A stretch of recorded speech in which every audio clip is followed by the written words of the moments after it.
ছোটবেলায় শুক্রবার হলেই মায়ের কাছে বায়না জুড়ে দিতাম এমন পাতলা লাল লাল মুরগির ঝোল আলু দিয়ে, তার সাথে সাদা পোলাও আর ডিমের কোরমা। যুগ বদলেছে, সময়ও বদলে গেছে, কিন্তু এই তিনটে রেসিপির প্রতি ক্রেভিং আমার এখনো যায়নি। মাঝে মাঝে এগুলো কিন্তু আমি ছুটির দিনে ট্রাই করি। আজকের রেসিপিগুলো একদমই বেসিক রেসিপি, আমরা কম বেশি সবাই জানি। তবে এই রেসিপিটা ইউনিক হতে যাচ্ছে এর বিশেষ কিছু কারণে, সেটা রেসিপির শেষে আমি অবশ্যই বলে দেব। তো চলুন ঝটপট রেসিপিগুলো দেখে নিই। আর রেসিপিগুলো ভালো লাগলে অবশ্যই কমেন্ট বক্সে আপনার পছন্দের খাবার নাম লিখতে ভুলবেন না। আসসালামু আলাইকুম, ওয়েলকাম টু চেস্ট লাইফ। এখানে আমি প্রথমে মুরগির মাংসটা রান্না করে নেব। এজন্য আমি মাটির কড়াইতে তেল দিয়ে দিচ্ছি। এরপর আমি এখানে পেঁয়াজ আর রসুনটা দিয়ে দিচ্ছি। আমি একটু বেশি পরিমাণে পেঁয়াজ আর রসুন নিয়েছি, আর এগুলো আমি কুচি করেই দেবো। চাইলে আপনারা বাটাও দিতে পারেন, তবে তাহলে ঝোলের স্বাদটা কিন্তু ভালো আসে না, তাই আমি সামান্য একটু কুচি করে এটাকে ভেজে নিয়েছি।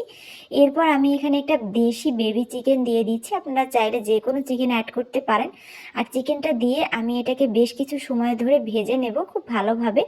এরপর আমি এখানে আদা বাটা দিয়ে দিচ্ছি পরিমাণ মতো। এটাও দিয়ে আমি বেশ কিছু সময় কষাবো। মাংসের মশলা যত বেশি কষানো যায় ততই কিন্তু স্বাদ বেড়ে যায়। এরপর গুঁড়ো মশলা দিয়ে দিচ্ছি। এখানে ফার্স্টেই হলুদ, মরিচ, ধনিয়া, জিরার গুঁড়ো আর লবণ, এই বেসিক গুঁড়ো মশলাগুলো দেওয়ার পর আমি সামান্য একটু একটু পানি অ্যাড করব, কারণ তাহলে এই মশলাটা কষানো কিন্তু অনেকটাই ভালো হবে, না হলে একদম পুড়ে যেতে পারে। সো আমি এটাকে খুব ভালোভাবে এখন কষাবো অল্প অল্প পানি অ্যাড করে। আর আপনারা অবশ্যই এভাবে মশলা কষিয়ে রান্না করবেন। আমার কিন্তু এটা কষানো হয়ে গিয়েছে, আপনারা দেখতেই পাচ্ছেন তেল উপরে উঠে এসেছে। এই পর্যায়ে আমি দিয়ে দিচ্ছি এখানে আলু। আমি এখানে বড় বড় করে একটু আলুগুলোকে কেটে নিয়েছি। এখানে আমি মুরগির মাংসে আলু ব্যবহার করছি, আপনারা চাইলে নাও দিতে পারেন, তবে মুরগির মাংস আলু ছাড়া আমি তো কল্পনাই করতে পারি না। তো আমি একটু বেশি সময় ধরে এবার আলু দিয়ে এটাকে কষাবো। আর এটা কষানো হয়ে গেলে আমি থেতো করা এলাচ, দারচিনি, লবঙ্গ আর তেজপাতা দিয়ে দিচ্ছি। আমি লবঙ্গটাকে থেতো করিনি, এলাচ দারচিনিটাকে করেছি। আপনারা চাইলে আস্ত দিতে পারেন, থেতো না করে দিলেও চলবে। তো এরপরে আরও একটু সময় এই মশলাটা দিয়ে কষানোর পর আমি এখানে ঝোলের জন্য এবং মাংস সিদ্ধ হওয়ার জন্য পানি দিয়ে দিচ্ছি। আমি এখানে গরম পানি ব্যবহার করেছি, আর যেহেতু এটা বেবি চিকেন তাই এই পানিতেই একদম সিদ্ধ হয়ে যাবে। এটা সিদ্ধ হওয়া পর্যন্ত আমি ঢাকনা দিয়ে ঢেকে দেব আর অপেক্ষা করব। এটা আধা ঘন্টার মধ্যেই আপনার পুরোপুরি হয়ে যাবে। তো আমি ঢাকনা দিয়ে ঢেকে দিচ্ছি। আর এ পাশে এরপর আমি পোলাও রান্না করে নেব। তো পোলাওর জন্য আমি মাটির হাঁড়িতে প্রথমেই তেল দিয়ে দিচ্ছি, আর তারপর এখানে দিয়ে দিচ্ছি এলাচ, দারচিনি আর লবঙ্গ। এরপর আমি পেঁয়াজ দিয়ে দেব। আমি একদমই সাদা পোলাও করব, তাই আমি পেঁয়াজ বেরেস্তা করছি না, আমি সামান্য একটু ভেজে নিচ্ছি পেঁয়াজটাকে। আপনারা চাইলে বেরেস্তাও করে নিতে পারেন। তো এটাকে একটু ভাজা হয়ে গেলে আমি এখানে বাসমতি চাল দিয়ে দিচ্ছি। আমার সাদা পোলাওটা একটু বাসমতি চাল দিয়ে খেতে ভালো লাগে। আপনারা চাইলে নর্মাল যে বাজারে পোলার চাল পাওয়া যায় সেটাও কিন্তু একইভাবে রান্না করে নিতে পারেন। তো আমি চালটাকে একটু ভেজে নিচ্ছি, আর আদা বাটা দিয়ে দিচ্ছি সামান্য পরিমাণ। পোলাওতে একটু আদা বাটা দেওয়ার চেষ্টা করবেন, তাহলে স্বাদটা খুব ভালো হয় আর সেন্টটাও খুব ভালো আসে। তো আদা বাটা দেওয়ার পর আমি আরও কিছু সময় এটাকে একটুখানি ভেজে নেব। এটা একটু ভাজা হয়ে গেলে তারপর আমি এটাতে পানি অ্যাড করব। আর পানি অ্যাড করার জন্য আপনাদের একটা ট্রিক্স বলে দিচ্ছি, যাতে খুব পারফেক্ট আর ঝরঝরে পোলাও হবে। এজন্য আপনারা যে পাত্রে পোলাওয়ের চালটা মাপবেন সেই পাত্রের দ্বিগুণ পরিমাণ পানি যদি অ্যাড করেন, তাহলেই কিন্তু পোলাওটা একদম পারফেক্টলি ঝরঝরে হবে আর খুব সুন্দর সিদ্ধও হবে। তো আমি ঢাকনা দিয়ে ঢেকে দিচ্ছি। 15 মিনিটের মধ্যে আমার এটা বলক উঠে গেছে। এখন আমি এখানে সামান্য একটুখানি কাঁচামরিচ আর লবণ অ্যাড করে দিচ্ছি। বলক ওঠার পর কিন্তু আমি লবণ অ্যাড করি, আপনারা চাইলে আগেও দিতে পারেন। আমি এটা ভেবে দিলে একটা আন্দাজ পাই, তাই আমি এভাবেই দেই। তো এটাকে একটু নাড়াচাড়া করে ঢেকে দিলাম।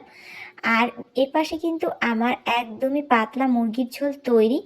এখন উপর থেকে সামান্য জিরে ভাজা ছড়িয়ে আমি এটাকে পরিবেশন করব। আর এপাশে আমার পোলাও একদম তৈরি, দেখতেই পাচ্ছেন কতটা ঝরঝরে হয়েছে। এটা 90% কুক হয়ে গিয়েছে। এখন আমি ঢাকনা দিয়ে ঢেকে দেবো আর গ্যাসের চুলাটা একদমই অফ করে দেব। এটা বাকিটা পুরোপুরি তাপে হয়ে যাবে। আর এই পাশে আমি এরপরে ডিমের কোরমাটা রান্না করে নেব। তেল আমি আগেই দিয়ে রেখেছিলাম। তেলটা গরম হওয়ার পর আমি এখানে আদা আর পেঁয়াজ রসুন বাটা দিয়ে দিচ্ছি। আমি বাটা মশলাই এভাবে কোরমা রান্না করতে বেশি পছন্দ করি, স্বাদটাও ভালো আসে আর ঝোলটাও অনেক বেশি গাঢ় হয়। এরপর আমি এখানে জিরা আর ধনিয়ার গুঁড়া খুব সামান্য পরিমাণ দিচ্ছি, যেহেতু আমি দুটো ডিম রান্না করব তাই আমি পরিমাণে কম দিচ্ছি। আপনারা যে পরিমাণ ডিম রান্না করবেন সেই পরিমাণ এখানে মশলা অ্যাড করবেন। তো একটুখানি কষানো হয়ে গেলে আমি সামান্য হলুদ দিচ্ছি। অনেকেই হলুদ ব্যবহার করে না, একদম সাদা রান্না করে, তবে আমি হলুদ দিলে মনে হয় একটু কালারটা সুন্দর আসে। তো চাইলে আপনারা হলুদ দিতে পারেন, না দিলেও চলবে।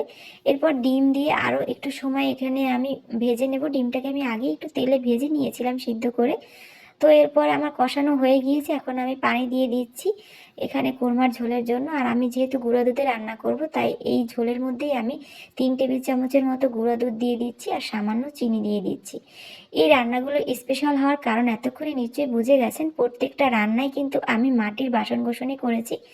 তো এরপর আমি এলাচ, দারচিনি আর তেজপাতা দিয়ে দিচ্ছি আর এটা বলক ওঠা পর্যন্ত অপেক্ষা করব। বলক উঠে গেলেই আমার ডিমের কোরমা একদম তৈরি।